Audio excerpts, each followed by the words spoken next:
I am the authentic vine. My father is the farmer. Every offshoot in me that does not bear fruit, he lifts up from the ground and fastens it to the stake. And every fruit bearing part he dresses in order to maximize its yield. Your personal pruning and dressing already happened in our conversation. The word made flesh in my person and language is how the Father prepares and sets you up for fruit bearing. Our seamless union, you and me, and I and you, is pictured in the vine. The shoot cannot bear fruit outside of this union. In its abiding in the vine, fruit happens naturally, as with your abiding in me. I am the vine, and you are the branches. It is the one who understands this mutual union that bears much fruit, which is impossible to happen apart from me. It is indeed in your seamless abiding in me, and I in you, where your fruit bearing is as natural as it is inevitable. Every area of human life that does not continue to be entwined in this place of seamlessness in me was already cast forth where it has withered away and is gathered to be burned as firewood. My words find voice in you. With your abiding in me and my words abiding in you, a conversation is inspired where you will request that which arises in your desire from our union, and it shall come to pass for you.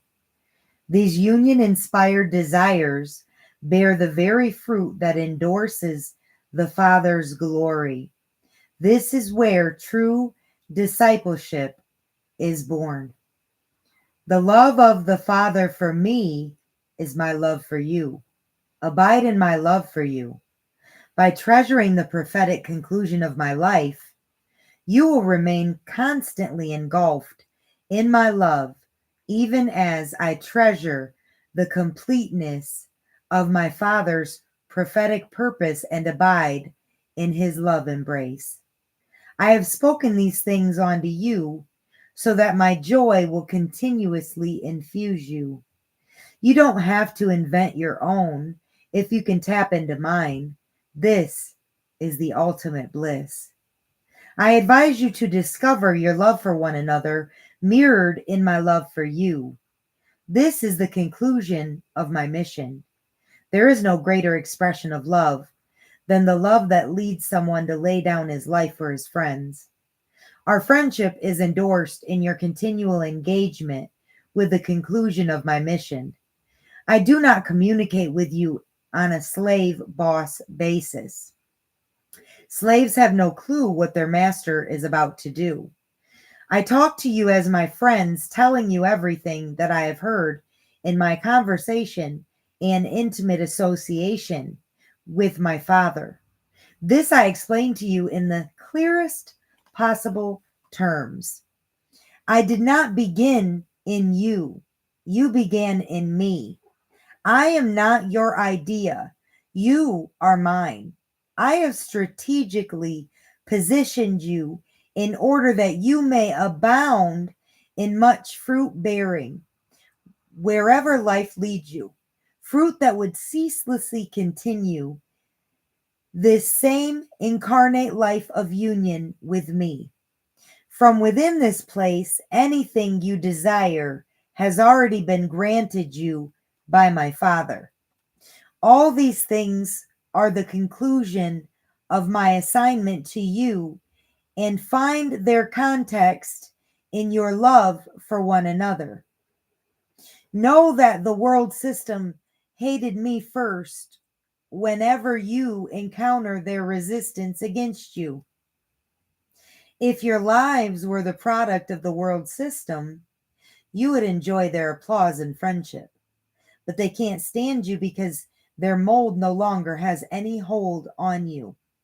Now that you have discovered your authentic identity in my declaration of who you are by design, remember that I told you that within the environment and association of servant and master, what happens to the master happens also to the servant. The servant is not treated any differently. If they hunted me down, they will hunt you down. If they treasured my word, they would also treasure yours. They will do all these things unto you because of your association with me, since they have no regard for him who sent me. My arrival and my conversation removed any possible excuse of ignorance they could have had to continue in a distorted pattern of life. In my absence, they would have had no sin, but now they have no valid excuse.